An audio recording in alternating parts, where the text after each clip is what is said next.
경찰서 조사실. 형광등 불빛 아래 세 사람이 앉아 있다.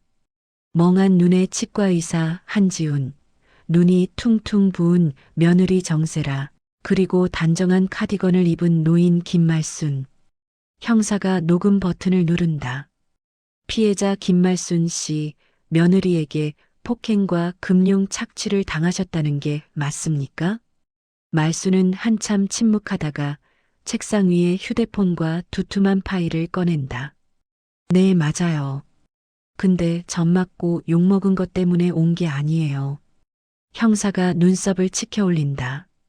그럼요? 말순이 세라와 지훈을 번갈아 보며 낮게 말한다. 저 인간들 인생 통째로 씻어내려고 왔어요. 골목부터 병원부터 인터넷까지 전부. 세라의 얼굴이 창백해진다. 대체 언제부터 이걸 준비하신 겁니까? 말순이 피식 웃는다. 하루 이틀에 되는 대청소가 아니죠. 그날 제 손에 들렸던 김칫국 그릇이 바닥에 쏟아졌던 그날부터요. 새벽 5시 알람이 울리기도 전에 김말순의 눈이 떠진다. 반지하 방은 여전히 어둡다. 창문 틈으로 새어 들어오는 가로등 불빛만이 낡은 벽지를 희미하게 비춘다. 말순은 몸을 일으켜 무릎을 주무른다. 30년간 서서 일한 다리는 아침마다 삐걱거린다. 씻고 나와 거울을 본다. 주름진 얼굴, 거칠어진 손. 이 손으로 아들 하나 치과의사로 키워냈다. 그래도 잘 키웠지. 말순은 혼잣말을 중얼거리며 가게로 향한다. 시내 뒷골목, 말순이네 고깃집은 30년째 그 자리다. 연탄 냄새는 사라졌지만 낡은 간판과 삐걱거리는 의자는 그대로다.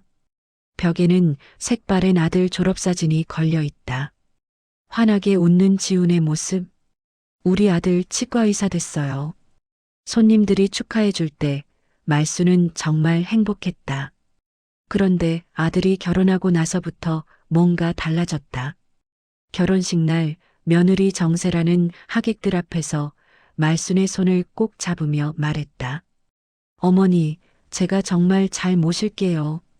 그 모습이 SNS에 올라가며 효부 며느리 이미지로 입소문을 탔다. 세라의 인스타그램 팔로워는 급증했고 광고 협찬이 들어오기 시작했다. 그리고 한 달 후 지훈이 말순을 불렀다. 엄마, 우리 부촌 아파트로 이사 가기로 했어. 엄마도 같이 살면 좋은데 집이 좀 작아서. 말순은 고개를 끄덕였다. 괜찮아. 엄마는 가게도 있고. 그래도 반지하는 좀 그러니까 여기 좋은데 하나 알아봤어. 월세인데 싸. 지훈이 보여준 곳은 습기 찬 반지하 원룸이었다. 엄만 반지하가 어울려. 엄마 세대는 원래 이런 데서 살았잖아. 여기 집세 싸서 좋지? 말순은 아무 말 하지 않았다. 아들이 행복하면 됐다. 짐을 옮기는 날 세라는 카메라를 들고 왔다. 어머니, 저희 SNS에 올릴 사진 좀 찍어도 될까요? 시골 어머니 모시는 효부 콘셉트로요. 말순은 시키는 대로 낡은 이불 옆에 앉았다. 세라는 각도를 이리저리 맞추며 연신 셔터를 눌렀다. 어머니, 좀 더 힘없어 보이게 앉아주세요. 네, 그렇게요. 사진은 당일 업로드됐다. 가난하지만 따뜻한 시어머니. 저희가 잘 모시겠습니다. 댓글에는 칭찬이 쏟아졌다. 와, 요즘 세대에 이런 며느리가 있다니. 진짜 효부시네요, 유유. 어머니 정말 편안해 보이세요. 하지만 카메라가 꺼지면 세라의 목소리는 달랐다. 아, 진짜 더럽다. 여기 냄새나. 어머니, 다음에 오실 때 샤워 좀 하고 오세요. 말수는 가게 일 끝나고 오느라 땀 냄새가 났던 것 같았다. 미안하다. 됐고요. 다음 주에 또 촬영 있으니까 그때 또 오세요. 옷은 제가 준비할게요. 어머니가 입던 옷은 너무 촌스러워서요. 그날 이후 말수는 세라가 부를 때만 아들 집에 갔다. 주로 SNS 촬영이 있는 날이었다. 어머니, 여기 앉아서 손주 인형 안아주세요. 어머니, 여기서 설거지하는 척만 해주시면 돼요. 어머니, 표정이 너무 딱딱해요. 좀 더 할머니답게 웃어주세요. 말수는 소품이었다. 세라의 효부 브랜드를 완성하기 위한 배경. 촬영이 끝나면 말수는 조용히 집을 나왔다. 아들은 항상 병원에 있었다. 연락도 점점 뜸해졌다. 반지하로 돌아오는 길 말수는 핸드폰을 꺼냈다. 아들과의 마지막 통화는 보름 전이었다. 엄마, 요즘 바빠. 나중에 연락할게. 말수는 핸드폰을 주머니에 넣고 어두운 계단을 내려갔다. 벽에 낀 곰팡이 냄새가 코를 찔렀다. 이제 이곳이 집이었다. 그날 밤 말수는 아들 졸업사진을 꺼내 들여다봤다. 환하게 웃던 아들의 얼굴. 내가 잘못 키운 건가? 하지만 말수는 그 생각을 지웠다. 아들이 행복하면 됐다. 며느리가 좀 차가워도 자주 못 봐도 괜찮았다. 적어도 그때까진 그렇게 생각했다. 아직 김칫국 그릇이 깨지기 전이었으니까. 어머니, 다음 주 화요일에 시간 되세요? 세라의 전화였다. 말수는 가게 설거지를 하다 말고 핸드폰을 받았다. 그래, 무슨 일인데? 저희 광고 촬영이 있어요. 어머니 가게에서요. 리얼 콘텐츠 찍으려고요. 말수는 잠시 망설였다. 가게는 낡았다. 벽지는 누렇고 테이블은 삐걱거렸다. 여긴 좀 낡아서. 아니요, 그게 좋아요. 요즘은 레트로 감성이 대세거든요. 가난하지만 정겨운 시어머니의 고깃집, 이런 콘셉트요. 세라의 목소리는 밝았다. 말수는 거절할 수 없었다. 그래, 그럼 그날 오너라. 화요일 오후 3시 촬영팀이 도착했다. 카메라 2대, 조명기구, 그리고 화장을 진하게 한 세라. 뒤따라 지훈도 왔다. 아들을 본 건 2달 만이었다. 엄마, 오랜만이야. 그래, 밥은 먹었니? 응, 나중에 먹을게. 지훈은 구석 테이블에 앉아 핸드폰만 들여다봤다. 세라는 가게 이곳저곳을 둘러보며 스태프들에게 지시했다. 여기 앵글로 잡고요. 어머니는 저기 불판 앞에 서 계세요. 저녁 시간이 다가오자 단골 손님들이 하나둘 들어왔다. 택배기사 김씨, 경비 아저씨, 동네 할머니들. 오늘 뭐야, 촬영하네. 우리 며느리가 광고 찍는다고 왔어. 말수는 어색하게 웃으며 손님들을 맞았다. 세라가 카메라 앞에 섰다. 안녕하세요, 여러분. 오늘은 제 시어머니의 고깃집에 왔어요. 30년 전통의 이 가게. 지금부터 제가 리얼하게 보여드릴게요. 라이브 방송이 시작됐다. 시청자가 몰려들기 시작했다. 세라는 카메라를 들고 가게를 비추며 설명했다. 보세요, 여러분. 이 낡은 벽지, 이 오래된 테이블. 이게 바로 옛날 감성이죠. 냄새나고 지저분하지만 이게 진짜 서민들의 삶이에요. 말순의 얼굴이 굳었다. 손님들도 불편한 표정을 지었다. 세라는 계속 카메라를 돌렸다. 그리고 여기 계신 분이 우리 시어머니세요. 68세, 평생 여기서 고기만 구우셨대요. 손 좀 보세요. 얼마나 거칠어요. 이게 노동의 흔적이죠. 말수는 황급히 손을 앞치마에 닦았다. 자, 어머니가 지금 물을 나르시네요. 저 멀쩡하게 걸으시는 거 보이시죠? 근데 무릎은 진짜 안 좋으시대요. 그때였다. 말순이 물컵을 나르다가 손이 떨려 물을 쏟았다. 차가운 물이 바닥에 튀었다. 세라의 얼굴이 일그러졌다. 아, 진짜. 카메라는 여전히 돌아가고 있었다. 세라는 애써 웃으며 말했다. 어머니, 괜찮으세요? 에휴, 연세가 있으시니까요. 하지만 카메라를 잠깐 내리자마자 세라의 목소리가 달라졌다. 아, 진짜. 이래서 늙은 사람은 뒤에만 앉아 있으라니까. 촬영 망쳤잖아요. 가게 안이 조용해졌다. 손님들이 모두 이쪽을 쳐다봤다. 말수는 아들을 바라봤다. 지훈아, 뭐라고 해줘. 하지만 지훈은 손님들 눈치를 보며 어색하게 웃기만 했다.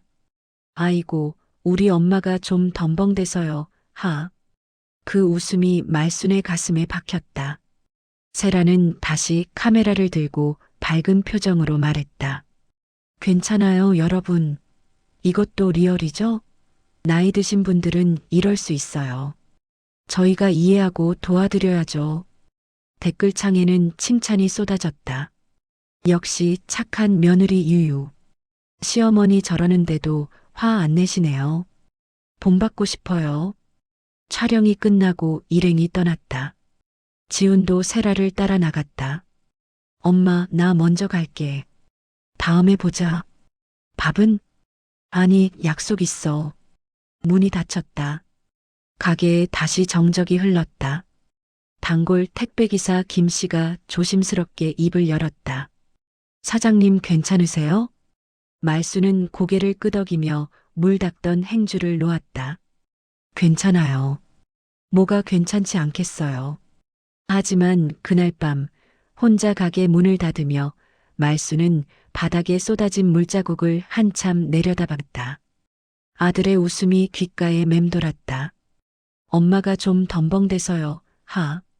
그 웃음은 사과가 아니었다. 그건 부끄러움이었다. 엄마를 향한. 말수는 천천히 물자국을 닦았다. 행주가 물을 머금어 무거워졌다. 이게 처음은 아니구나. 문득 깨달았다. 아들은 예전부터 자신을 부끄러워했던 것 같았다. 낡은 옷, 거친 손, 촌스러운 말투. 아들은 그걸 사랑이라 착각한 적이 없었는지도 몰랐다. 말수는 불을 끄고 가게를 나섰다. 반지하로 가는 길, 그날은 유난히 계단이 깊게 느껴졌다. 어머니, 다음 주 토요일이 지훈이 생일이에요. 집으로 오세요. 세라의 문자였다. 말수는 핸드폰을 들여다보며 미소를 지었다. 아들 생일. 벌써 38이었다. 뭘 해줄까? 말수는 가게 일을 마치고 장을 보러 갔다. 지훈이 어릴 적부터 좋아하던 김치찜 재료를 샀다. 돼지고기, 묵은지, 두부, 그리고 미역국 재료도 챙겼다. 생일에는 미역국을 먹어야지. 금요일 밤부터 준비를 시작했다. 김치찜은 약한 불에 오래 끓여야 맛있다. 밤새 불 앞을 지키며 국물 맛을 봤다. 응, 이 정도면 되겠다. 토요일 오후 말수는 음식을 깔끔하게 담아보자기에 쌌다. 가게 문을 일찍 닫고 아들 집으로 향했다. 부촌 아파트. 30층 높이의 새 건물이 햇빛을 받아 반짝였다. 엘리베이터를 타고 올라가는 동안 말수는 거울에 비친 자신을 봤다. 깨끗한 옷을 입었지만 왠지 어울리지 않는 것 같았다. 초인종을 눌렀다. 한참을 기다려도 대답이 없었다. 다시 한번 눌렀다. 누구세요? 세라의 목소리였다. 나야, 어머니. 아, 잠깐만요. 5분이 지나서야 문이 열렸다. 거실에는 세라의 친구들이 가득했다. 샴페인 잔을 든 젊은 여자들, 캐주얼한 옷차림의 남자들. 카메라와 조명이 거실을 밝게 비추고 있었다. 어머니, 오셨어요? 저희 지금 촬영 중이거든요. 아, 미안해. 나중에 올걸. 아니에요, 들어오세요. 근데 신발은 현관에 두시고요. 말수는 낡은 운동화를 벗었다. 밑창이 닳아 구멍이 났다. 거실로 들어서자 새하얀 대리석 바닥이 발밑에 차갑게 느껴졌다. 세라는 친구들에게 말순을 소개했다. 여기 우리 시어머니세요. 평생 고깃집 하신 분이에요. 사람들이 고개를 끄덕이며 인사했다. 누군가와 리얼하다 하고 속삭이는 소리가 들렸다. 말수는 주방 쪽으로 가서 가져온 음식을 꺼냈다. 김치찜과 미역국이 담긴 용기들. 지훈이는 어디 있니? 아, 친구들이랑 골프 갔어요. 저녁에 온대요. 말순의 얼굴이 어두워졌다. 생일 당일인데 집에 없다니. 그럼 이 음식은 냉장고에 넣어둘게요. 나중에 먹으면 되죠. 카메라가 다시 돌아갔다. 세라는 샴페인을 들고 밝게 웃으며 말했다. 오늘은 남편 생일 파티예요. 의사 남편을 둔 인플루언서의 일상. 궁금하시죠? 댓글이 실시간으로 올라왔다. 부러워요, 유유. 저도 의사랑 결혼하고 싶어요. 집 진짜 예쁘다. 말수는 구석에 앉아 그 모습을 지켜봤다. 30분, 1시간이 지났다. 저녁 7시가 되자 지훈이 돌아왔다. 다녀왔어. 어머니 왔어요.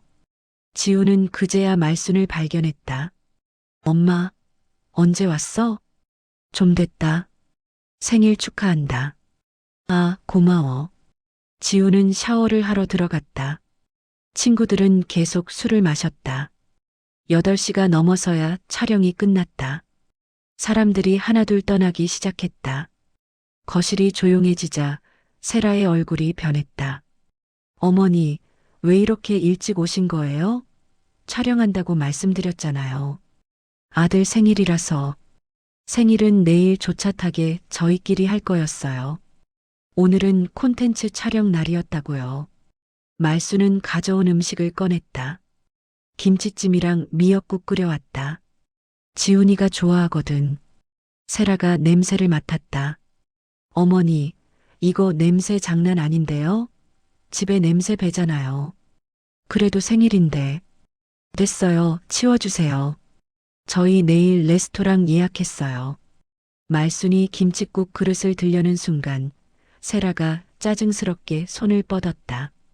탁! 그릇이 세라의 손에 부딪혔다. 붉은 국물이 공중에서 한 바퀴 돌며 쏟아졌다. 와장창! 하얀 대리석 바닥에 그릇이 깨졌다. 뜨거운 국물이 말순의 발등을 적셨다. 아! 말순이 작게 신음했다. 발등이 빨갛게 익어갔다. 세라는 바닥을 내려다보며 소리쳤다. 봐요. 내가 뭘 했어요. 이래서 가난한 시어머니 드리는 거 아니래잖아요. 우리 브랜드 이미지 떨어지게 진짜. 말수는 대인 발을 감싸쥐고 아들을 바라봤다. 지훈이 샤워 가운을 입고 나왔다. 무슨 일이야? 당신 어머니가 음식을 가져오셔서 바닥에 쏟았어요. 지훈은 바닥의 국물을 보고 한숨을 쉬었다. 엄마 미리 연락하지 그랬어. 생일이라서. 지훈은 술에 취해 피식 웃었다. 여보, 엄마가 원래 좀 촌스러워. 이해해줘, 하. 그 웃음. 두 번째 웃음. 말순의 머릿속에서 무언가가 툭 끊어졌다. 딸깍. 스위치가 꺼지는 소리 같았다. 말순은 천천히 고개를 들어 아들을 바라봤다. 그리고 며느리를 봤다. 그래. 목소리는 조용했다. 그래, 알았다. 말수는 대인 발을 질질 끌며 현관으로 갔다. 낡은 운동화를 신었다. 어머니, 발 괜찮으세요? 세라의 목소리는 형식적이었다. 말수는 대답하지 않고 문을 열었다. 엘리베이터를 타고 내려오는 동안 말수는 거울에 비친 자신을 봤다. 대인 발, 국물 묻은 옷, 그리고 텅 비어버린 눈. 이제부터 집안 대청소 제대로 한번 해보자. 말순의 입에서 낮은 중얼거림이 새어나왔다. 반지하로 돌아와 말순은 발을 찬물에 담갔다. 붉게 부푼 살이 쓰라렸다. 그날 밤 말순은 잠들지 못했다. 아들의 웃음이 계속 들렸다. 엄마가 원래 좀 촌스러워, 하. 새벽 4시 말순은 서랍을 열었다. 그 안에는 아들 명의로 된 서류들이 있었다. 이제 시작이다. 발이 아팠다. 붉게 부은 살이 양말에 스치기만 해도 쓰라렸다. 하지만 나는 새벽 5시에 일어나 가게로 갔다. 30년을 그렇게 살았다. 몸이 아파도 가게는 열어야 했다. 불판을 닦으면서 나는 계속 생각했다. 엄마가 원래 좀 촌스러워. 아들의 그 웃음, 두 번째 웃음, 첫 번째는 가게에서였다. 손님들 앞에서 나를 부끄러워하던 웃음, 두 번째는 집에서였다. 며느리 앞에서 나를 포기하던 웃음, 다 내가 잘못 키운 건가. 그때 가게 문이 열렸다. 사장님, 아직 영업 전이죠? 단골 대학생 혜진이었다. 법학과 3학년. 새벽 알바 가기 전에 가끔 들러 김치찌개를 먹곤 했다. 아침 먹고 가려고요. 사장님 발 왜 그래요? 응? 아, 이거 되었어.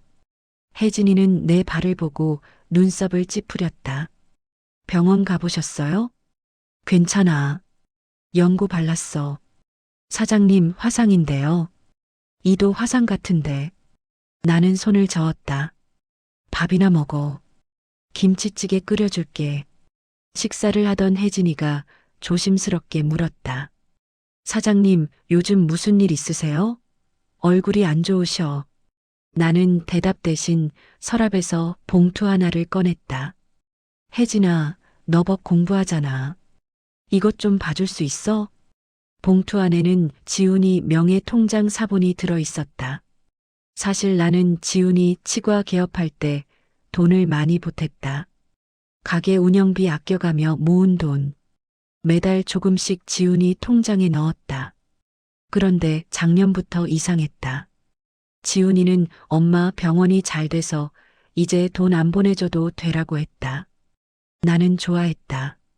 아들이 잘 되는 게 기뻤으니까. 그런데 우연히 은행에 갔다가 알게 됐다. 지훈이 통장에서 돈이 계속 빠져나가고 있다는 걸. 혜진이가 통장 내역을 보더니 눈을 크게 떴다. 사장님 이거 뭔데? 여기 보세요. 코일리딩방 입금, 해외 직구 대행, 주식 투자 상담료 이거 전부 며느리 분명의 계좌로 빠져나간 거예요. 내 손이 떨렸다. 얼마나? 혜진이가 계산기를 두드렸다. 작년부터 지금까지 대략 8천만 원 정도요. 8천만 원. 내가 30년 동안 고기 굽고 설거지하고 무릎 아파도 참으면서 모은 돈. 이거 불법 아니야? 혜진이가 고개를 끄덕였다. 사기일 가능성이 높아요. 특히 코일리딩방이랑 이런 건 전형적인 금융사기 구조거든요. 근데 사장님, 며느리분이 이걸 알고 한 건가요? 모르지. 하지만 나는 알고 있었다.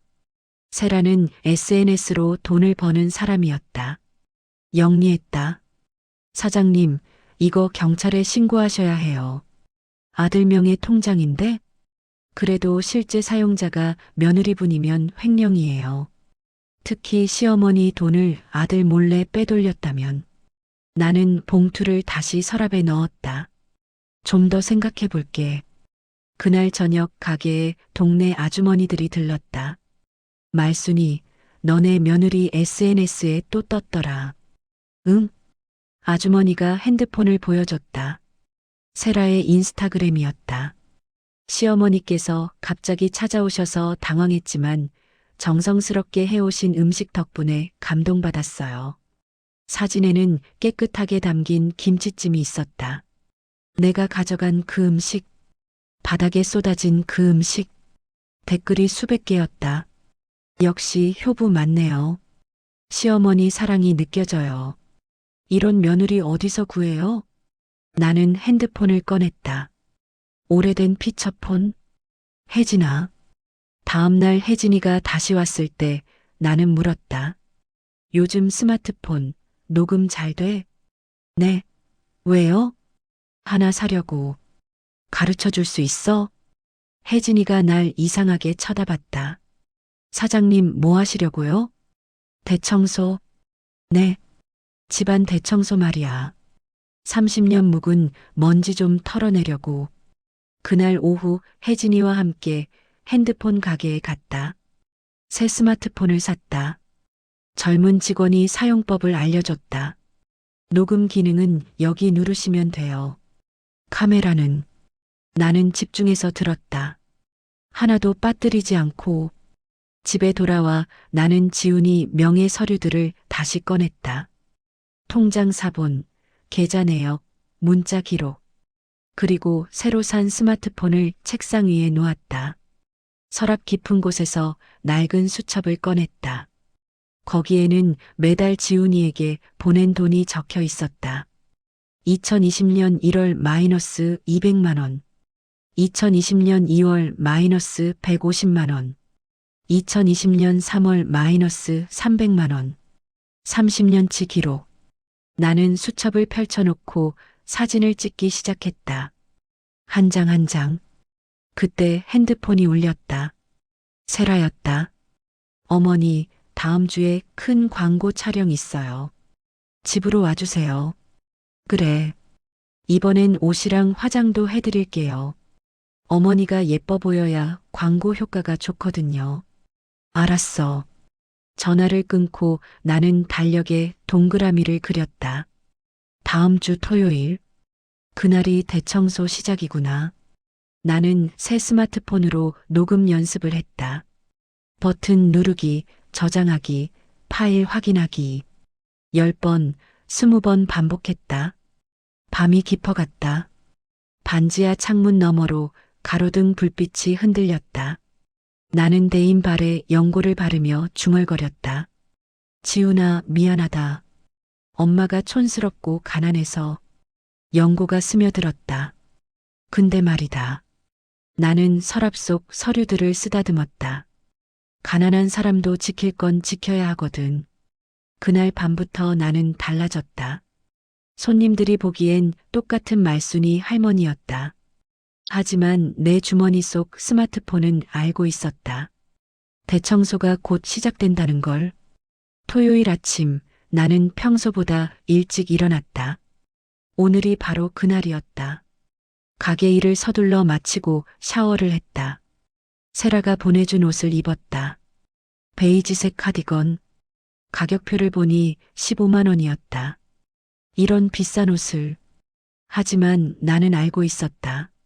이 옷도 소품이라는 걸. 거울을 봤다. 낯선 내가 서 있었다. 가방 속에는 새 스마트폰이 들어 있었다. 배터리를 완충했다. 녹음 앱도 미리 켜두었다. 지하철을 타고 아들 집으로 갔다. 손이 떨렸다. 잘할 수 있을까? 초인종을 눌렀다. 어머니, 오셨어요? 어머, 옷 잘 어울리세요. 세라의 목소리는 달콤했다. 카메라가 현관에 설치되어 있었다. 거실에 들어서니 촬영 준비가 한창이었다. 조명, 카메라, 스태프들. 어머니, 오늘은 대기업 광고라 진짜 중요해요. 실수하시면 안 돼요, 알죠? 그래, 알았어. 세라는 내 화장을 고쳤다. 진한 파운데이션을 바르고 볼에 연지를 찍었다. 어머니 피부톤이 너무 어두워서 밝게 해야 해요. 카메라에는 이게 더 잘 나와요. 메이크업이 끝나고 거울을 보니 내가 아닌 누군가가 서 있었다. 촬영이 시작됐다. 자, 어머니. 여기 앉으셔서 뜨개질 하시는 척만 해주세요. 나는 시키는 대로 했다. 뜨개질 바늘을 잡았다. 세라가 카메라 앞에서 환하게 웃었다. 여러분, 우리 시어머니세요. 평생 손으로 일하신 분이에요. 이렇게 소박한 삶을 사시면서도 항상 저희를 응원해 주시죠. 댓글이 실시간으로 올라왔다. 진짜 착하시다. 저런 시어머니 만나고 싶어요. 세라님 정말 효부예요. 촬영은 2시간 동안 이어졌다. 나는 계속 웃어야 했다. 턱이 아팠다. 컷. 오케이, 고생하셨습니다. 스태프들이 짐을 싸기 시작했다. 카메라가 꺼지자 세라의 얼굴이 변했다. 휴, 진짜 힘들다. 어머니, 저기 부엌에서 설거지 좀 해주세요. 응? 촬영하느라 설거지를 못했어요. 어차피 어머니 일 그런 거잖아요. 나는 부엌으로 갔다. 싱크대에 그릇들이 쌓여 있었다. 주머니 속 스마트폰을 만졌다. 녹음이 계속되고 있었다. 설거지를 하는데 세라가 전화를 받는 소리가 들렸다. 응, 촬영 잘 끝났어. 시어머니? 완전 순한 양이지 뭐. 시키는 대로 다 하더라. 내 손이 멈췄다. 우리 브랜드의 가난한 시어머니 서사 필요해서 참는 거지. 진짜면 옛날에 요양원 보냈어. 세라가 낄낄 웃었다. 돈? 지훈이 통장에서 계속 빼서 쓰고 있어. 어차피 그것도 원래 시어머니 돈인데 우리가 쓰는 게 낫잖아. 노인네가 뭐 하려고 돈을 갖고 있어. 그릇이 내 손에서 미끄러졌다. 와장창? 뭐야, 또 깨트렸어? 세라가 화난 얼굴로 부엌에 들어왔다. 어머니, 이거 비싼 그릇이에요. 돈 물어내실 거예요? 미안해. 미안하긴. 진짜 늙으면 집에만 있어야지. 왜 자꾸 밖에 돌아다니면서 민폐해요? 세라가 내 팔뚝을 꽉 집었다. 손톱이 파고들었다. 아야, 제대로 하라고요. 맨날 실수만 하고. 세라가 나를 밀었다. 나는 부엌 바닥에 주저앉았다. 그때 현관문이 열렸다. 다녀왔어. 지훈이었다. 여보 왔어? 어머니가 또 그릇 깨트렸어. 진짜 조심성도 없으시고. 지훈이 부엌을 들여다봤다. 나는 바닥에 앉아 있었다. 엄마, 괜찮아?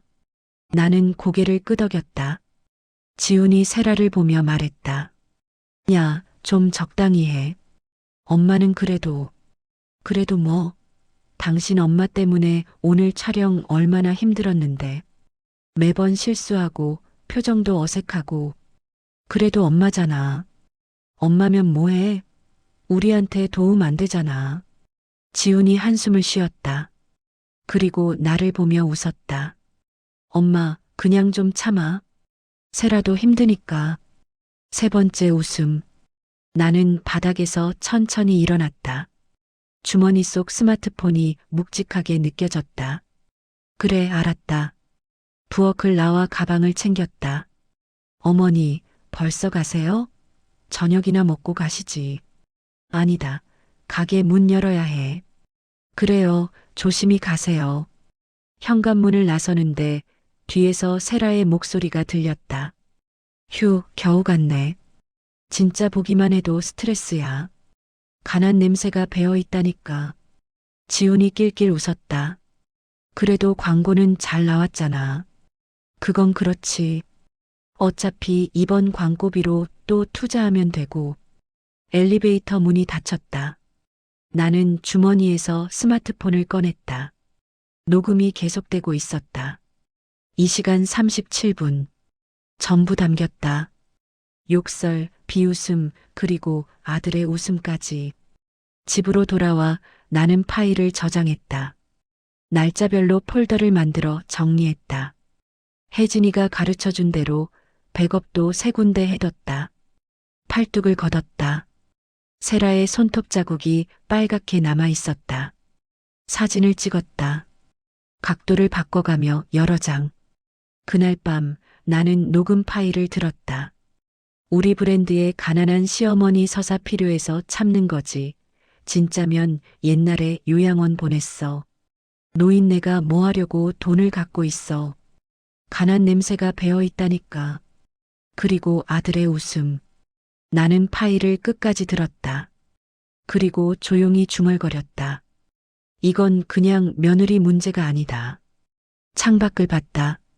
반지하 창문 너머로 지나가는 사람들의 발만 보였다.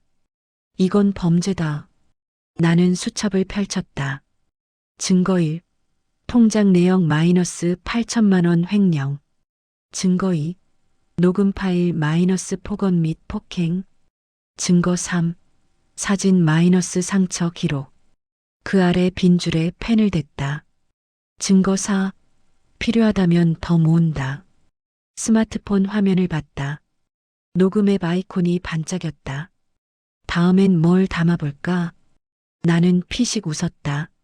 30년 만에 처음으로 내가 주도권을 쥔 기분이었다. 더 이상 맡기만 하는 시어머니가 아니었다. 증거를 모으는 사람, 대청소를 준비하는 사람, 조금만 더 기다려라. 곧 시작이다.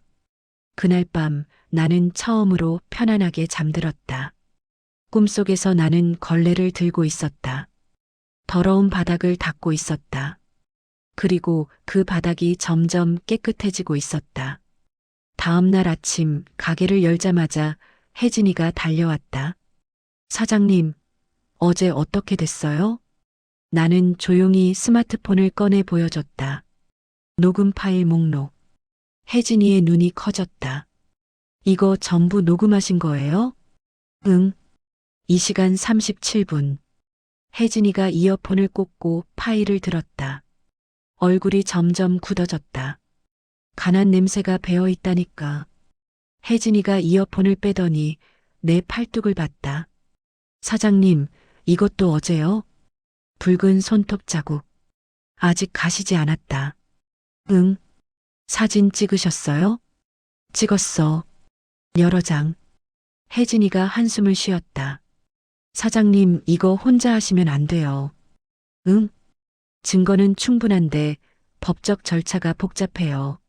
노인학대, 횡령, 명예훼손 여러 죄목이 얽혀 있거든요. 그리고 혜진이가 나를 똑바로 봤다. 며느리분이 인플루언서잖아요. 팔로워가 몇 명이에요? 글쎄 한 20만? 그럼 변호사도 좋은 사람 쓸 거예요. 혼자 싸우면 져요. 내 가슴이 철렁했다. 그럼 어떻게 해야 하는데? 혜진이가 생각에 잠겼다. 사장님, 믿을 수 있는 사람들 있으세요? 이 동네에서? 있지. 30년 단골들이. 그 사람들한테 도움 받으세요. 증인도 필요하고 증거도 더 모아야 하고. 그날 저녁 나는 단골 손님 4명을 뒷방으로 불렀다. 택배기사 김철수, 아파트 경비 박만수, 편의점 점장 이순자, 그리고 혜진이. 고깃집 뒷방. 30년 동안 내가 밤늦게 혼자 장부를 정리하던 곳. 다들 와줘서 고맙다. 나는 소주 한 병을 따라 돌렸다. 오늘 부른 이유가 있어. 사실은 나는 처음부터 끝까지 이야기했다. 며느리의 폭언, 아들의 웃음, 빠져나간 8천만 원, 그리고 녹음 파일. 뒷방이 조용해졌다.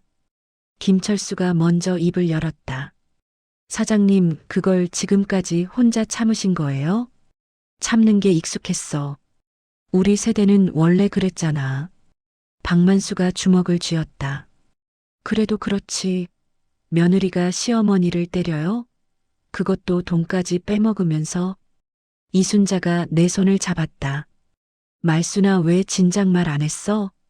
부끄러웠어. 내가 아들을 잘못 키운 것 같아서. 혜진이가 녹음 파일을 틀었다. 간한 냄새가 배어 있다니까. 뒷방에 세라의 목소리가 울려 퍼졌다. 그리고 지훈의 웃음. 그래도 광고는 잘 나왔잖아. 박만수가 테이블을 쳤다. 이 새끼들이. 조용히 해요, 아저씨. 지금 중요한 건 감정이 아니라 계획이에요. 혜진이가 노트북을 꺼냈다. 사장님, 이건 단순한 가족 문제가 아니에요. 화면에 법률 조항들이 떴다. 노인학대 범죄, 횡령죄, 사기죄, 그리고 명예훼손까지 가능해요. 하지만 혜진이가 세라의 인스타그램을 켰다. 며느리분은 공인이에요. 팔로워 20만, 광고 수익만 월 수천만 원. 이런 사람들은 위기관리팀이 있어요. 위기관리팀? 네. 사건이 터지면 바로 언론 플레이하고 피해자 코스프레하고 여론 조작해요. 이순자가 물었다. 그럼 우리가 어떻게 해? 혜진이가 웃었다. 그래서 우리도 팀이 필요한 거예요. 혜진이가 종이에 그림을 그렸다. 첫째, 증거를 더 모아요. 녹음, 영상, 사진. 최대한 많이. 둘째, 증인을 확보해요. 며느리의 학대를 본 사람들. 여기 계신 분들이 증인이 될 수 있어요. 김철수가 손을 들었다. 저 그날 봤어요. 촬영팀 왔을 때 며느리가 사장님한테 소리 지르는 거 박만수도 고개를 끄덕였다. 나도 봤어. 사장님 손에 화상 입은 거. 그날 밤에 사장님이 절뚝거리며 오시더라고. 셋째, 타이밍이에요. 혜진이가 달력을 펼쳤다. 며느리 분 다음 대형 광고 촬영 언제예요? 다음 달 15일이라고 했어. 완벽해요. 그 전에 경찰에 신고하고 동시에 언론에 제보해요. 광고 직전에 터뜨리면 광고주들이 다 빠져나가요. 이순자가 물었다. 근데 언론이 우리 말을 믿을까? 증거가 있으면 믿어요. 특히 요즘 노인학대 이슈 민감하거든요. 혜진이가 내게 물었다. 사장님, 며느리 분 다음 촬영 때 또 부르면 가실 거예요? 그럼. 그때 한 번 더 녹음하세요. 그리고 가능하면 영상도. 김철수가 말했다. 제가 초소형 카메라 구할 수 있어요. 택배 분실 조사할 때 쓰는 거. 박만수가 거들었다. 나는 경찰서에 아는 사람 있어. 노인학대 전담 형사. 소개시켜 줄게. 이순자가 내 손을 꼭 잡았다. 말순아, 우리가 다 도와줄게. 넌 혼자가 아니야. 나는 목이 메었다. 30년 동안 혼자 싸워왔다. 남편 없이 아들 키우느라, 가게 지키느라. 그런데 지금 이 낡은 뒷방에서 누군가가 내 편이라고 말하고 있었다. 고맙다, 정말 고맙다. 혜진이가 웃었다. 사장님, 울지 마세요. 이제부터 재미있어질 거예요. 재미있다니? 네. 나쁜 놈들 혼내주는 거. 이것보다 재미있는 게 어딨어요? 그날 밤부터 고깃집 뒷방은 작전 본부가 됐다. 낮에는 장사, 밤에는 회의. 혜진이는 법률 검토, 김철수는 카메라 준비, 박만수는 경찰 라인 확보, 이순자는 동네 정보 수집. 그리고 나는 증거를 모았다. 일주일 후 세라에게서 문자가 왔다. 어머니, 다음 주 토요일에 대형 광고 촬영 있어요. 꼭 와주세요. 이번엔 진짜 큰 거예요. 나는 뒷방 사람들에게 문자를 보여줬다. 이번이 마지막이다. 혜진이가 고개를 끄덕였다. 준비 다 됐어요, 사장님. 이번엔 제대로 담아봐요. 김철수가 작은 상자를 건넸다. 이 카메라 단추에 달 수 있어요. 각도만 잘 맞추면 전부 찍혀요. 나는 상자를 받아들었다. 무거웠다. 아니, 묵직했다. 자, 그럼 연습이나 해볼까? 박만수가 카메라 앞에 섰다. 사장님, 저 찍어보세요. 욕 한번 해볼게요. 우리는 밤새 연습했다. 카메라 각도, 녹음 타이밍, 자연스러운 연기. 새벽 3시 모두 지쳐 쓰러졌다. 나는 뒷방 창문을 열었다. 찬바람이 들어왔다. 곧이다. 혜진이가 옆에 섰다. 사장님, 무섭지 않으세요? 무섭지. 그래도 하실 거예요? 나는 고개를 끄덕였다. 해야지. 안 하면 평생 이렇게 사는 거잖아. 혜진이가 웃었다. 사장님, 멋있어요. 늙은이가 무슨. 아니에요. 진짜 멋있어요. 68세에 새로 싸우기 시작하는 거잖아요.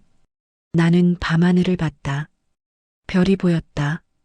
반지하에서는 볼 수 없던 별. 그래, 이제 싸워보자. 그날 밤 작전명이 정해졌다. 대청소 작전. 더러운 걸 치우는 거. 30년 묵은 먼지를 털어내는 거. 그리고 다시 깨끗하게 시작하는 거. 토요일 아침 나는 떨리는 손으로 단추를 달았다. 아니, 단추가 아니었다. 김철수가 준 초소형 카메라였다. 사장님, 이 각도로 달면 얼굴이 다 찍혀요. 지난밤 연습했던 대로 카디건 두 번째 단추 위치에 달았다. 거울을 봤다. 전혀 티가 나지 않았다. 주머니에는 완충된 스마트폰. 녹음 앱은 이미 켜뒀다. 좋아, 준비 끝. 혜진이에게 문자를 보냈다. 지금 출발한다. 답장이 바로 왔다. 화이팅! 우리가 다 지켜보고 있어요. 카메라 각도 잊지 마시고 녹음 확인하세요. 지하철을 타고 가는 동안 심장이 쿵쾅거렸다. 진짜 할 수 있을까? 들키면 어떡하지? 하지만 멈출 수 없었다. 이미 시작했으니까. 아파트 앞에 도착했다. 평소보다 사람이 많았다. 오늘 무슨 날이야? 경비가 말했다. 3층에서 대형 광고 촬영한대요. 아침부터 촬영팀이 들락날락 하더라고요. 아, 그래. 엘리베이터를 타고 올라갔다. 30층. 숫자가 올라갈수록 긴장이 높아졌다. 초인종을 눌렀다. 어머니, 오셨어요. 세라가 활짝 웃으며 문을 열었다. 카메라가 현관을 비추고 있었다. 오늘 진짜 큰 날이에요. 국내 최대 화장품 브랜드 광고거든요. 거실은 완전히 스튜디오처럼 바뀌어 있었다. 조명 6개, 카메라 3대, 스태프만 10여 명. 어머니, 오늘은 라이브 방송도 같이 해요.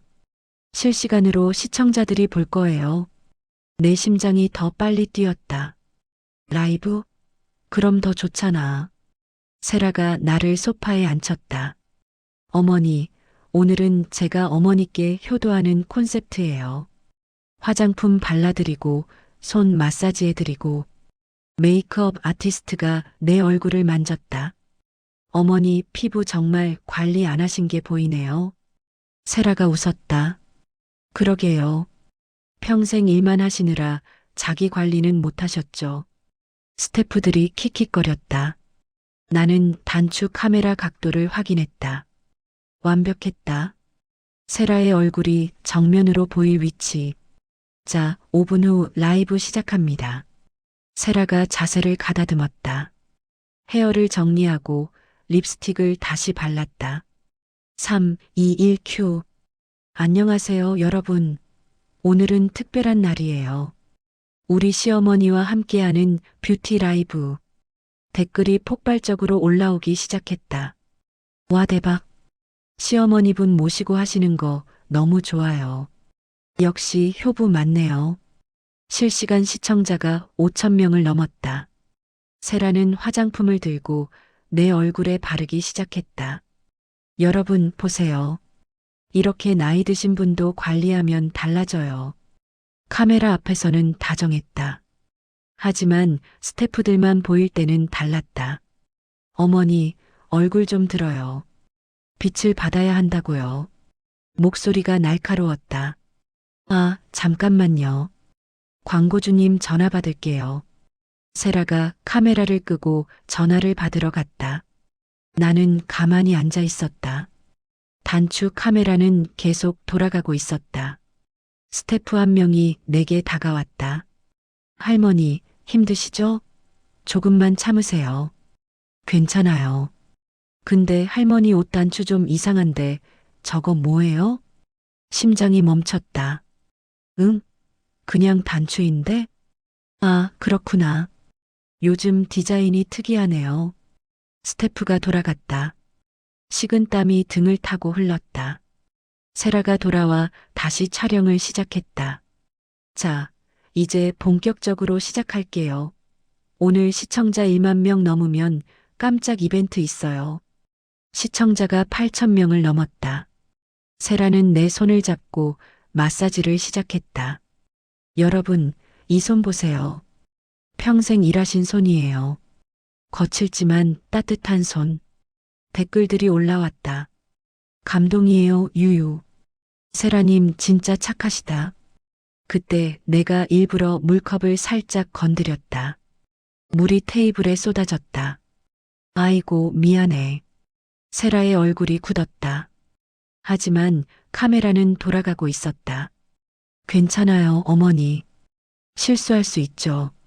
세라가 억지로 웃었다. 하지만 내 손을 닦으며 속삭였다. 제대로 좀 하시라고요. 망치지 말고. 손톱이 내 손등을 꼬집었다. 아, 어머니, 뜨거운 물이었나 봐요. 조심하세요. 카메라 앞에서는 걱정하는 척. 댓글은 계속 칭찬 일색. 시청자가 1만 명을 넘었다. 와, 여러분 감사해요. 약속대로 이벤트 할게요. 세라가 상자를 열었다. 오늘 어머니께 선물을 드릴 거예요. 바로 이 집. 어머니 명의로 된 이 집을 우리가 효도 차원에서. 내가 조용히 물었다. 이 집이 내 명의였어? 세라가 당황했다. 아, 아니 그게 너희가 산 집 아니었어? 어머니, 지금 방송 중이에요. 댓글창이 술렁이기 시작했다. 뭔 소리지? 시어머니 분 집인 거였어요? 세라가 황급히 말을 바꿨다. 아니에요, 여러분. 제가 말을 잘못한 거예요. 이 집은 저희가. 나는 계속 물었다. 그럼 내 통장에서 나간 8천만 원은? 세라의 얼굴이 하얗게 변했다. 어머니, 지금 무슨 말씀을. 지난 2년간 지훈이 통장에서 빠져나간 돈 말이야. 그거 내가 쓴 거 맞지? 댓글창이 폭발했다. 헐 대박. 뭔 일이지? 8천만 원. 세라가 급하게 방송을 끄려고 했다. 잠깐 기술적 문제가. 하지만 스태프가 말했다. 아직 5분 남았어요. 나는 일어섰다. 얘들아, 미안하지만 오늘 이 방송 끝까지 봐줘. 세라가 내 팔을 잡았다. 어머니, 제발 조용히 좀. 조용히? 내가 날 조용히 때렸을 때도 그랬어야 했나? 나는 팔뚝을 걷었다. 지난주 생긴 멍자국이 아직 남아 있었다. 이것도 보여줄까? 카메라가 내 팔을 비췄다. 실시간 시청자 1만 5천 명. 댓글이 미친 듯이 올라왔다. 이거 진짜예요? 신고해야 하는 거 아니에요? 저장했어요. 세라가 비명을 질렀다. 방송 꺼. 지금 당장. 하지만 스태프들은 얼어붙어 있었다. 나는 카메라를 똑바로 봤다. 여러분, 이게 진짜 효부의 모습이에요. 겉으로만 착한 척하면서 뒤에서는 시어머니를 때리고 돈을 빼돌리고 모욕하는 사람. 세라가 울기 시작했다. 어머니, 오해해요. 제발. 그 순간 내 입에서 말이 튀어나왔다. 어차피 이 집도 우리 이름으로 돌릴 거라고 했지? 너 지난주에 그렇게 말했잖아. 세라의 얼굴이 일그러졌다. 댓글창이 미쳤다. 녹화했어요. 경찰 신고 기억기억. 언론에 제보해야 함. 방송이 끊겼다. 거실이 조용해졌다. 세라가 바닥에 주저앉아 울었다. 스태프들은 어쩔 줄 몰라 했다. 나는 가방을 챙겼다. 난 이만 갈게. 현관문을 열고 나가는데 뒤에서 세라의 비명이 들렸다. 당신 때문에 다 망했어. 다 망했다고. 엘리베이터 문이 닫혔다. 나는 카디건 단추를 만졌다. 다 찍혔겠지? 휴대폰에 혜진이 문자가 왔다. 사장님 대박. 다 녹화했어요. 지금 인터넷 난리 났어요. 나는 피식 웃었다. 이제 진짜 대청소 시작이구나. 집으로 돌아오자마자 핸드폰이 미친 듯이 울렸다. 지훈이었다. 엄마, 대체 무슨 짓을 한 거야? 응? 방송에서 그게 무슨 짓이야? 세라가 지금 난리 났어. 광고주들이 다 연락 끊고 SNS는 댓글 폭탄이고. 그래서가 아니라 엄마, 우리 가족 망가뜨릴 거야? 나는 한참을 침묵했다. 지훈아, 왜? 가족이 뭔데? 뭐? 가족이 뭐길래 엄마를 때리고 돈 빼먹는 게 가족이야? 그건 오해야. 세라가 그럴 사람이 아니야. 오해? 나는 웃음이 나왔다. 그럼 내 팔에 있는 이 멍도 오해고 통장에서 빠져나간 8천만 원도 오해야? 엄마, 그건. 됐다. 더 이상 할 말 없어. 나는 전화를 끊었다. 손이 떨렸다. 30년 키운 아들한테 전화를 끊어버렸다. 하지만 후회는 없었다. 그날 밤 뒷방에 사람들이 모였다. 사장님, 대박이에요. 혜진이가 노트북을 펼쳤다. 화면에는 세라의 라이브 방송 녹화본이 떠 있었다. 조회수 50만, 댓글 수천 개. 이게 진짜였어? 효부 코스프레 키읔키읔키읔. 시어머니 분 불쌍하다. 경찰 신고했어요. 김철수가 말했다. 사장님, 카메라 영상도 완벽해요. 세라가 사장님 손 꼬집는 거, 욕하는 거 다 찍혔어요. 박만수가 소주잔을 들었다. 이제 진짜 시작이다. 내일 아침 경찰서 가자. 그런데 이순자가 걱정스러운 얼굴로 말했다. 세라 쪽에서 반격하면 어떡해? 변호사 선임하고 언론 플레이하고. 혜진이가 고개를 저었다. 이미 늦었어요.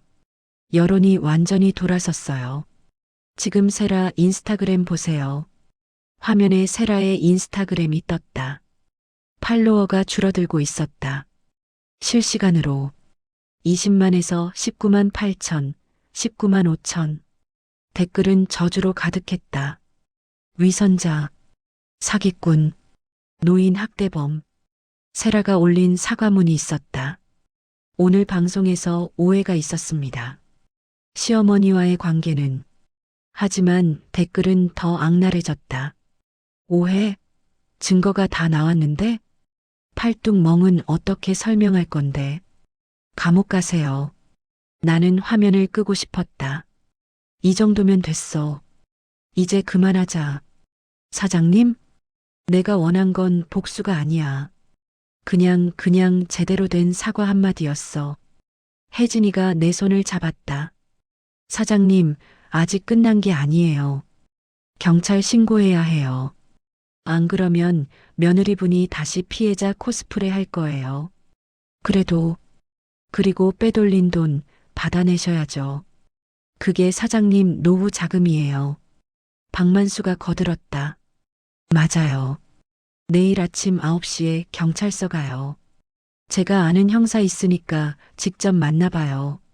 나는 고개를 끄덕였다. 알았어. 가자.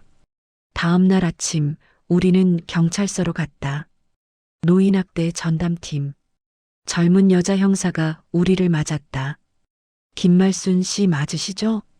네. 어제 방송 봤어요. 민원 신고가 100건 넘게 들어왔어요. 시어머니 학대건으로.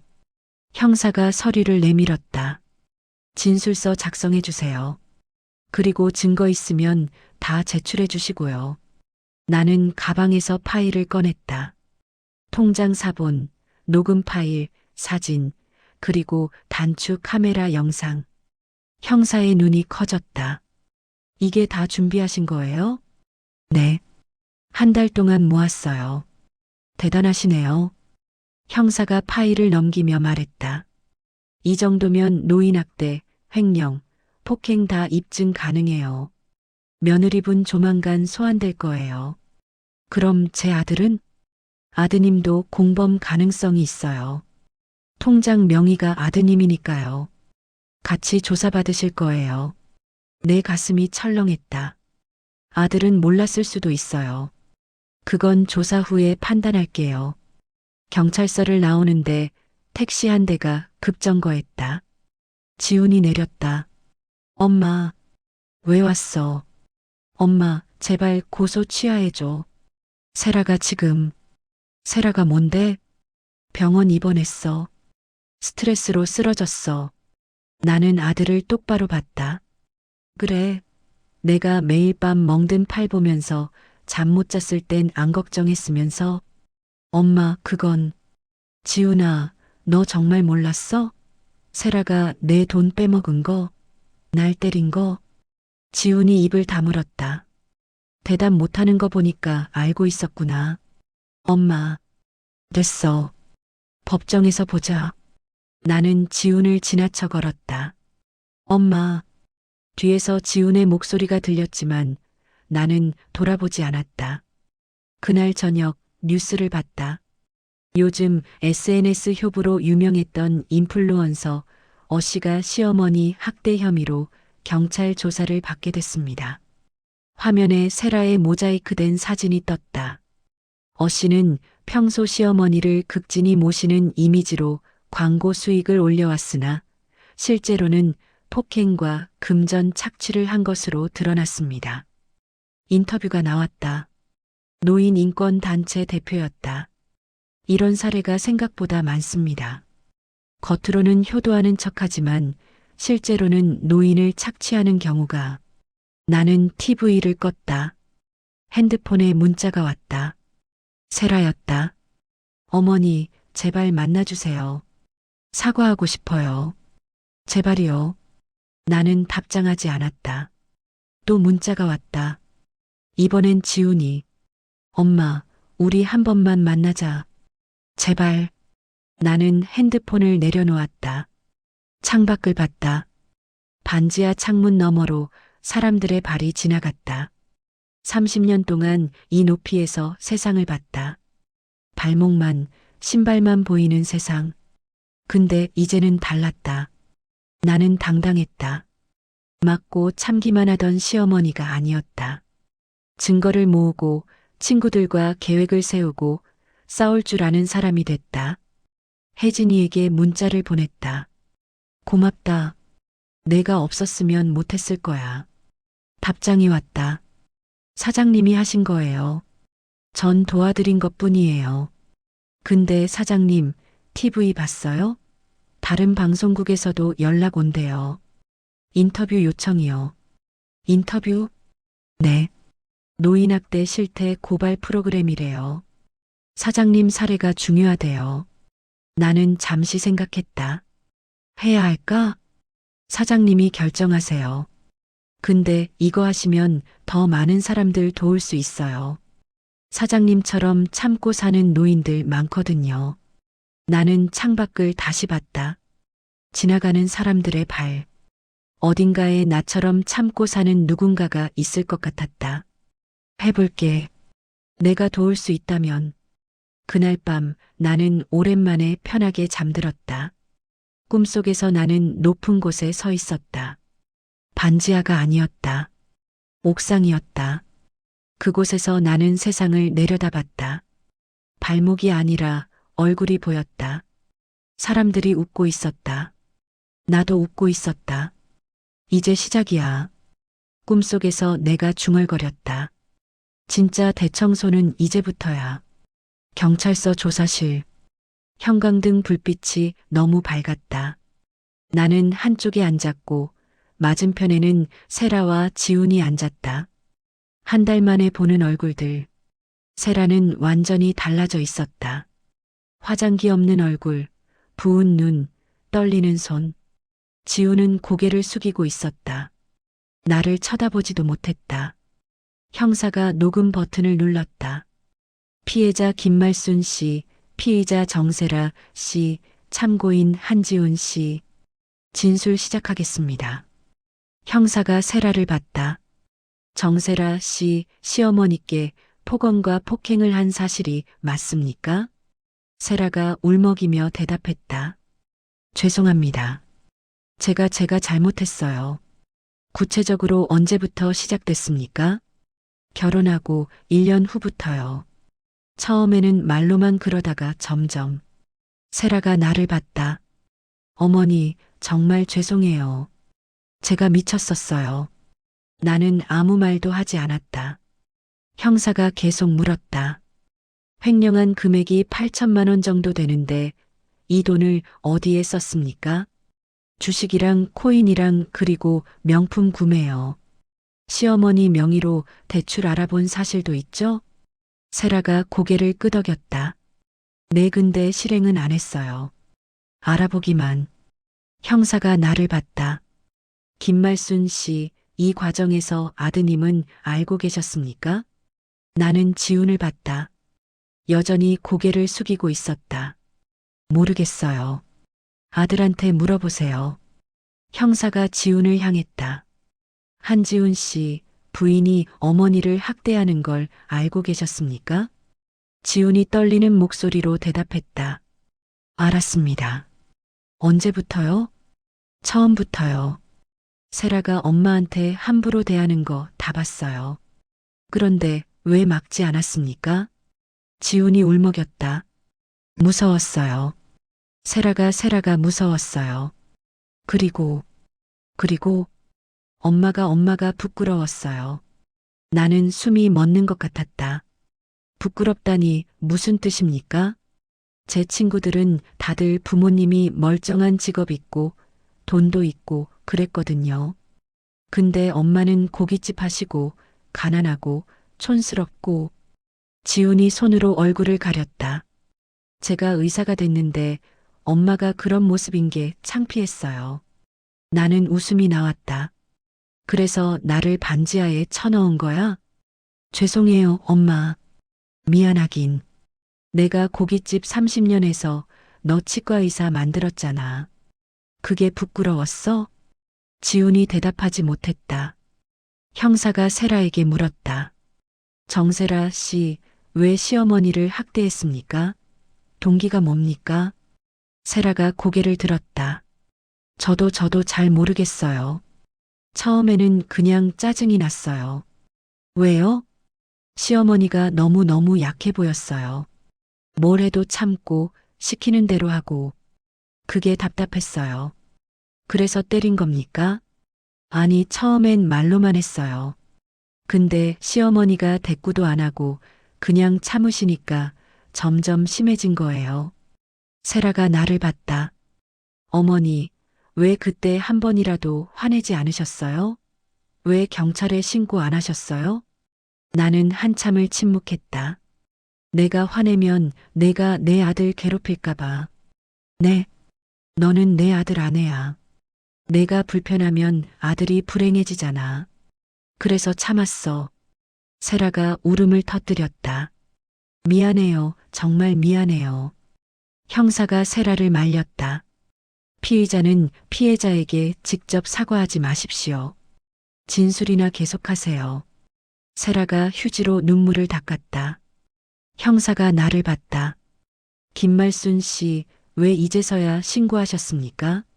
더 일찍 하실 수도 있었는데. 나는 창밖을 봤다. 맞고 욕먹는 건요. 저희 세대한테는 익숙한 일이에요. 그런데요? 근데 제 돈으로 남의 인생 망치고 제 가게 단골들까지 속이는 건 그건 참을 수가 없더라고요. 나는 세라를 봤다. 내가 날 때리는 건 참았어. 욕하는 것도 참았어. 근데 내가 30년 모은 돈을 내가 도박하듯이 쓰는 거, 그리고 그걸로 사람들한테 거짓말하는 거. 그건 못 참겠더라. 세라가 고개를 숙였다. 나는 지훈을 봤다. 그리고 너. 엄마. 너도 가해자야. 제가요? 응. 내 아내가 날 때릴 때 너는 웃고 있었거든. 지훈이 얼굴을 들었다. 눈물이 흘렀다. 엄마, 저는 정말 몰랐어요. 세라가 그렇게까지 할 줄은. 거짓말. 네. 너 다 알고 있었어. 내가 김칫국 쏟았을 때도, 설거지하다 넘어졌을 때도 다 봤으면서 모른 척 했잖아. 지훈이 아무 말도 하지 못했다. 나는 일어섰다. 형사님, 저 더 할 말 없어요. 잠깐만요. 몇 가지만 더. 아니요. 이제 충분해요. 나는 문을 열고 나갔다. 복도에서 혜진이가 기다리고 있었다. 사장님, 괜찮으세요? 응, 괜찮아. 아드님이랑 대화 어떻게 됐어요? 됐어. 끝났어. 끝났다니요? 나는 천천히 걸었다. 나는 실패한 어머니야. 사장님, 30년 동안 아들 잘 키운다고 했는데 결국 내 아들은 나를 부끄러워하는 인간이 됐어. 혜진이가 내 팔을 잡았다. 사장님 잘못이 아니에요. 알아. 근데 그래도 내 책임이야. 내가 너무 약하게 살았나 봐. 경찰서를 나왔다. 햇빛이 눈부셨다. 사장님, 이제 어떻게 하실 거예요? 글쎄, 나는 하늘을 봤다. 일단 가게나 돌아가야지. 오늘 저녁 장사 준비해야 해. 장사요? 지금 이런 상황에? 그래. 내가 할 수 있는 건 그것뿐이니까. 혜진이가 웃었다. 사장님 진짜 대단하세요. 뭐가? 그냥 다 겪고도 가게로 돌아가신다는 게요. 나는 어깨를 으쓱했다. 30년 했는데 이제 와서 못할 것도 없지. 집으로 돌아오는 길 핸드폰이 울렸다. 모르는 번호였다. 여보세요? 김말순 씨 맞으십니까? 저는 MBC 시사 프로그램 PD입니다. 네. 사장님 사례를 저희 프로그램에서 다루고 싶은데요. 인터뷰 가능하시겠습니까? 인터뷰요? 네. 요즘 노인학대 문제가 심각한데 사장님처럼 직접 증거 모아서 대응하신 사례는 거의 없거든요. 나는 잠시 생각했다. 제가 나가면 다른 사람들한테 도움이 될까요? 물론입니다. 많은 노인분들이 참고 계시거든요. 사장님이 용기를 보여주시면. 알겠습니다. 할게요. 전화를 끊고 반지하 방에 들어왔다. 창문 너머로 사람들의 발이 지나갔다. 나는 침대에 앉았다. 30년 모은 돈은 돌려받을 수 있을 것 같았다. 세라는 처벌받을 거고 지훈도 책임을 질 거였다. 그런데 왜 이렇게 허전할까? 나는 서랍에서 지훈의 어린 시절 사진을 꺼냈다. 초등학교 입학식 날, 내 손을 꼭 잡고 웃던 아들. 미안하다, 지훈아. 사진 속 아들에게 말했다. 엄마가 너를 제대로 못 키웠나 봐. 눈물이 났다. 처음으로 울었다. 맞을 때도 욕먹을 때도 안 울었는데 아들이 나를 부끄러워한다는 말을 듣고 나니까 눈물이 났다. 미안해 엄마가 촌스럽고 가난해서. 한참을 울고 나니까 조금 후련했다. 나는 얼굴을 씻고 앞치마를 챙겼다. 그래도 살아야지. 가게로 가는 길 동네 사람들이 인사했다. 사장님, TV 봤어요. 대단하세요, 정말. 우리 어머니한테도 알려드려야겠어요. 나는 어색하게 웃으며 가게 문을 열었다. 불판을 닫고 고기를 준비하고 김치를 썰었다. 30년 해온 일, 내가 할 수 있는 일, 오늘도 장사나 하자. 그날 저녁 가게는 손님으로 가득 찼다. 다들 응원한다고 잘했다고 말해줬다. 나는 묵묵히 고기를 구워주며 생각했다. 나는 실패한 어머니야. 하지만 괜찮아. 이제 다시 시작하면 되니까. 그날 밤 마지막 손님이 나가고 문을 닫았다. 혼자 남은 가게에서 나는 소주 한 잔을 따랐다. 수고했어, 말순아. 혼자 건배하고 한 잔 마셨다. 쓰고 뜨겁고 그래도 살아있는 맛이었다. 3개월이 흘렀다. 세라는 집행유예 1년과 사회봉사 200시간을 선고받았다. 접근금지 명령도 떨어졌다. 나한테 100m 이내로 못 온다. 빼돌린 돈은 전액 반환 명령이 났다. 분할 상환이긴 했지만 돌려받을 수 있었다. 지우는 병원 대표 자리에서 물러났다. 동업자들이 이미지 타격을 이유로 퇴출시켰다고 했다.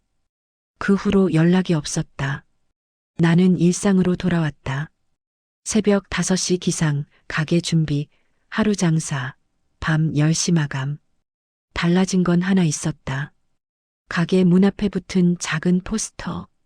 노인 학대 가족 폭언 상담 무료 안내. 혜진이가 만들어준 거였다. 사장님, 이거 붙이세요. 사장님처럼 참고 사는 분들 많아요. 처음엔 누가 오겠나 싶었다. 그런데 일주일에 한두 명씩 왔다. 배달 일하는 할아버지, 청소하는 할머니, 공장 다니는 아저씨. 다들 비슷한 이야기였다. 며느리가 자꾸 돈 빌려달래요. 아들이 때려요. 근데 신고는 못하겠어요. 손주들 봐주는데 애들 엄마가 절 하인 취급해요. 나는 그들에게 말했다. 참지 마세요. 기록하세요. 증거 남기세요.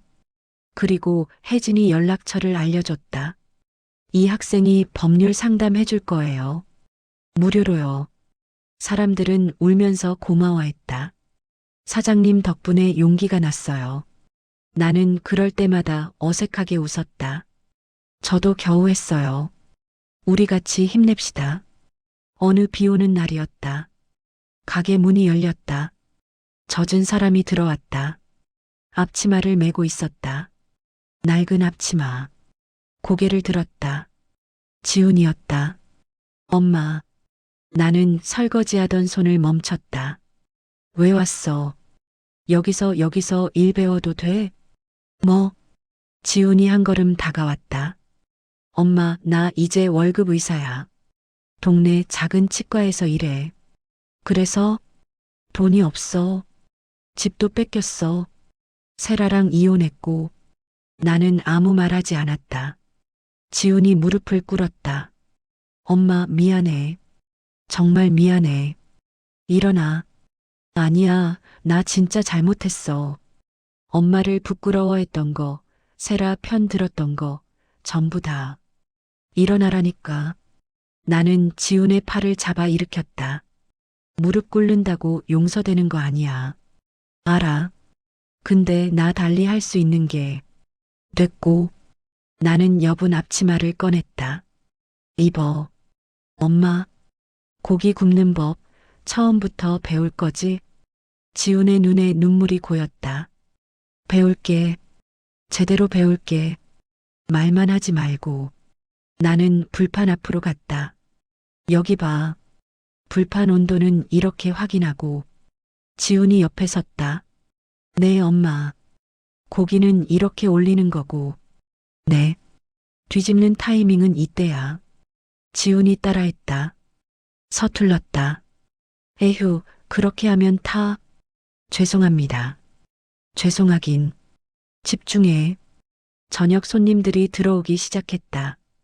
단골 할머니가 지훈을 보고 눈이 커졌다. 어머, 저 사람 아들 아니야? 맞아요. 오늘부터 여기서 일해요. 세상에.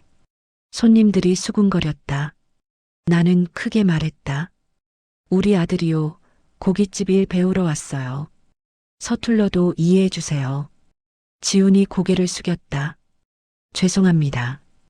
열심히 배우겠습니다. 그날 밤 장사를 마치고 둘이 남았다. 지훈이 설거지를 했다.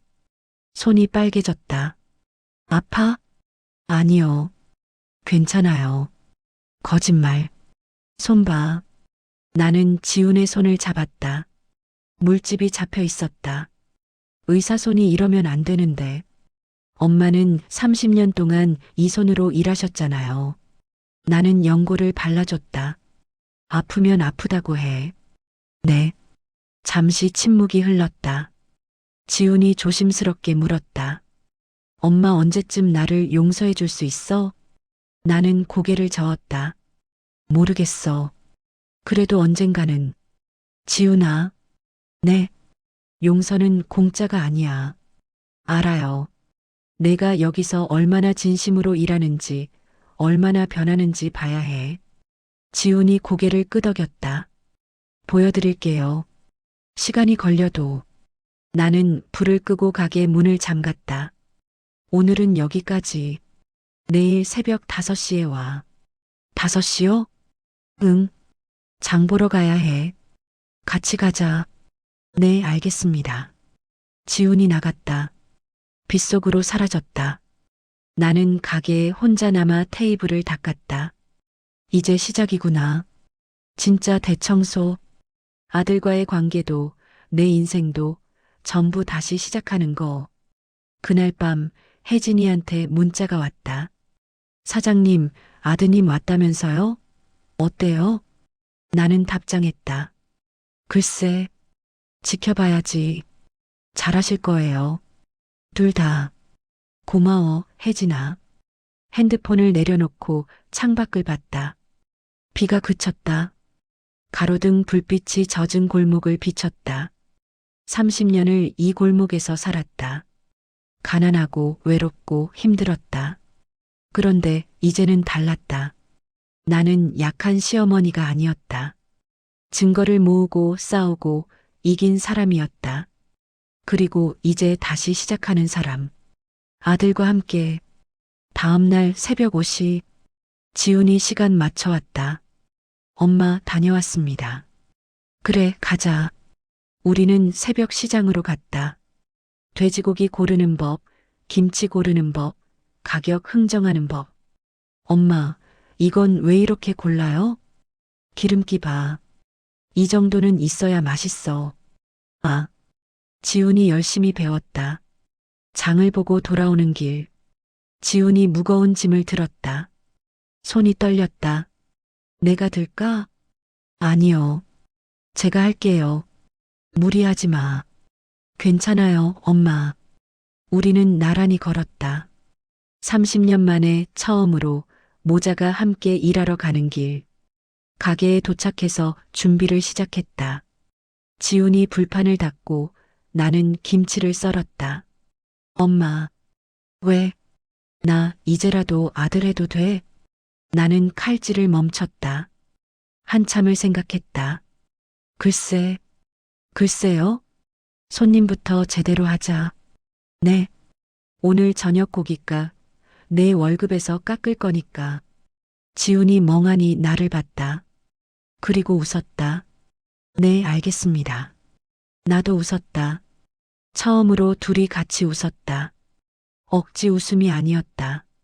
연기도 아니었다. 진짜 웃음이었다. 더 이상 대가 없는 효도 연기가 아니었다.